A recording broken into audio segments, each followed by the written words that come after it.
Sans aucune transition, la formation professionnelle. Voilà le thème de la visite du ministre du Travail ce matin dans l'agglomération dijonnaise.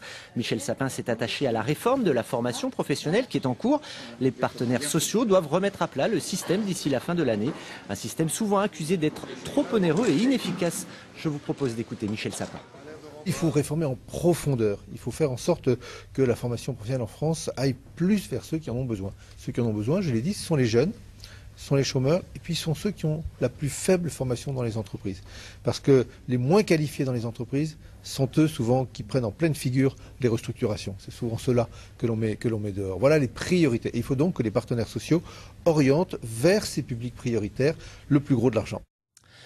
Et lors de sa visite, Michel Sapin a également tenu à promouvoir le plan d'urgence de 30 000 formations qui a été lancé en juillet dernier. Au cours d'une table ronde, il a rencontré ce matin 4 chômeurs qui, grâce à ce dispositif, sont entrés en formation.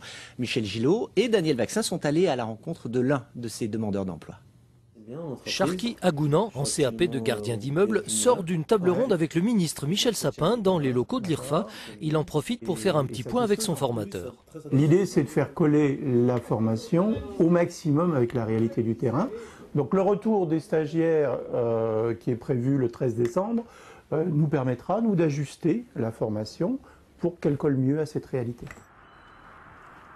Avant, j'étais chauffeur-livreur pendant 10 ans pour une société de transport, de livraison. J'ai arrêté parce que je voulais changer, m'orienter vers quelque chose d'autre.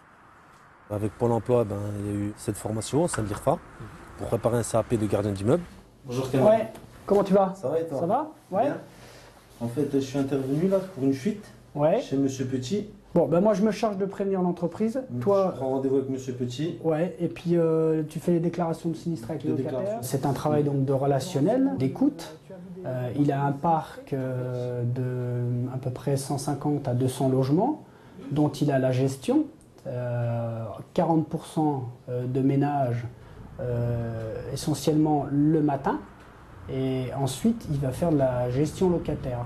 Les locataires, ils ont besoin, c'est un besoin, on peut dire presque vital, de voir quelqu'un qui représente l'organisme et qui puisse avoir un échange direct.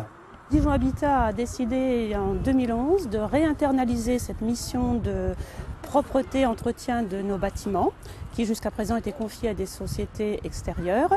D'où l'idée de nouer un partenariat avec l'IFPA Bourgogne, qui vient de mettre en place une formation de CAP de gardien. Sharky a le statut de stagiaire de la formation professionnelle. Il est donc rémunéré durant les 9 mois de sa formation, avec à la clé un nouveau métier. Ça va, ça me plaît, il y a du relationnel avec les locataires, dans les bâtiments, dans les parties communes.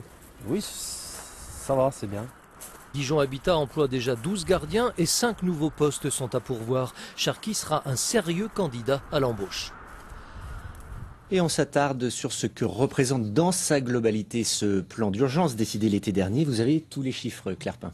Tous, ou en tout cas quelques-uns. 30 000 formations professionnelles supplémentaires ou dites en urgence ont été décidées en juillet dernier à l'échelle de la France, dont 525 à ce jour en Bourgogne. L'an prochain, elles passeront à la vitesse supérieure. 70 000 formations professionnelles supplémentaires sont prévues au niveau national. Alors à qui s'adressent ces formations professionnelles? Eh bien, aux demandeurs d'emploi ou aux personnes en reconversion professionnelle. Les secteurs ciblés sont ceux où il manque des personnes qualifiées, notamment dans le bâtiment et l'industrie, les métiers d'aide à la personne, la vente, l'hôtellerie et la restauration, la logistique ou encore le secteur du transport. Quelques exemples de formations: agent d'entretien, gardien d'immeuble, employé des tâches, conducteur de voyage, opérateur usinaire ou bien assistant de PME, PMI, ce ne sont que des exemples.